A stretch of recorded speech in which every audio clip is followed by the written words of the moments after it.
Kalau saya lihat seperti ini, sebenarnya digital fintech itu mencaplok bank itu kan sudah narasi tahun 2021 ya. Kita lihat di awalnya mungkin Bang Arto, terus ada BBYB, ada BNPA dan yang lain sebagainya gitu loh. Tapi rasanya tahun 2022 sekarang kalau dari sisi investornya sepertinya semua udah fed up juga deh untuk fintech mencaplok bank itu udah lewat naratifnya. Sekarang market tuh lebih melihat pada bagaimana fintech dapat mengutilisasi bank gitu ya untuk bergerak lebih cepat. Kita lihat kemarin ada startup namanya Upbanks gitu kan ya kan yang tidak melakukan istilahnya posisi bank juga. Gitu. Jadi kita lihat sekarang bagaimana sih sebenarnya fintech ini dapat dengan cepat gitu melakukan penetrasi terhadap di underserved atau di unbanked ya, dari konsumen. Dan kita lihat juga pergerakan dari beberapa digital bank tersebut tahun 2022 kan kurang lebih ini ya belum kembali lagi. Oke. Kalau dari sisi Mas Handi seperti apa penilaiannya? Oke, jadi kalau kita lihat nih akuisisi bank itu sebetulnya salah satu validasi juga nih dari startup gitu ya, bahwa memang startup itu bisa bawa inovasi baru nih ke sektor keuangan. Karena dulu di awal-awalnya kan startup itu cuma mendisrupt satu sisi aja kayak payment system method aja atau customer onboarding atau penyaluran pinjaman dan lain sebagainya.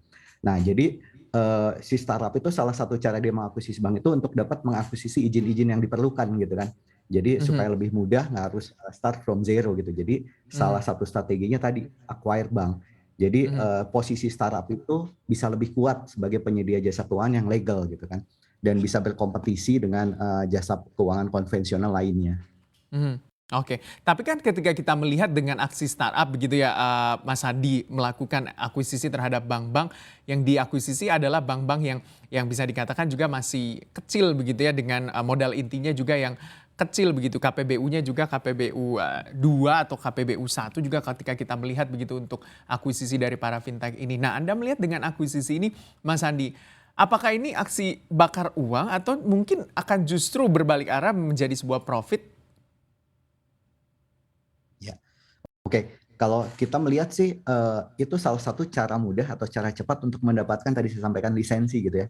Karena kalau mereka mengumpulkan semua lisensi untuk perbankan dari awal itu butuh waktu lama dan mungkin biaya yang besar ya. Dengan meng-acquire bank yang kecil yang mereka sanggup untuk beli dengan lisensi-lisensi yang sudah memadai, itu akan membuat underlying mereka untuk memperbesar ekosistemnya lebih mudah gitu kan. Karena di satu sisi lisensi sudah ada, di sisi lain si startup itu dia punya basis transaksi atau basis istilah pelanggan di sana. Jadi dengan mengkombinasikan itu ekosistemnya bisa terbentuk gitu sehingga mereka bisa lebih kuat di sana, Mas. Segitu juga Anda melihatnya Mas Niko, ini mendapatkan lisensi jadi nggak perlu capek-capek mengurus dari nol, mendapatkan juga basis dari nasabah perbankan tersebut dan bisa mengembangkan ekosistem dari fintech dan perbankan tersebut untuk ekspansi jauh lebih besar. Kita melihat juga begini sih, secara natural gitu ya, startup itu kan perlu menggalang dana berikutnya. Yang namanya startup ya bukan bakar uang sih, tapi yang namanya itu the use of funds itu tentunya untuk meraih customer yang lebih banyak, ya kan? Tadi Mas Andi sempat mention juga gitu, bagaimana melengkapi ekosistem yang sudah ada. Itu narasi seperti yang kita sempat bicarakan tadi di awal ya. Narasi bagi fintech, the next journey-nya adalah melengkapi ekosistem tersebut gitu. Jadi untuk mereka be able untuk misalnya menjadi unicorn lah misalnya atau mungkin menggalang dana berikutnya gitu ya, itu harus lengkap narasinya. Gitu. Karena nggak mungkin cuma hanya satu segmen yang di service gitu kan. Nah mungkin ini juga dimulai dengan Bang Arto juga gitu dan melihat ada potensi dari upside gitu bagi fintech untuk memiliki kelengkapan ekosistem tersebut.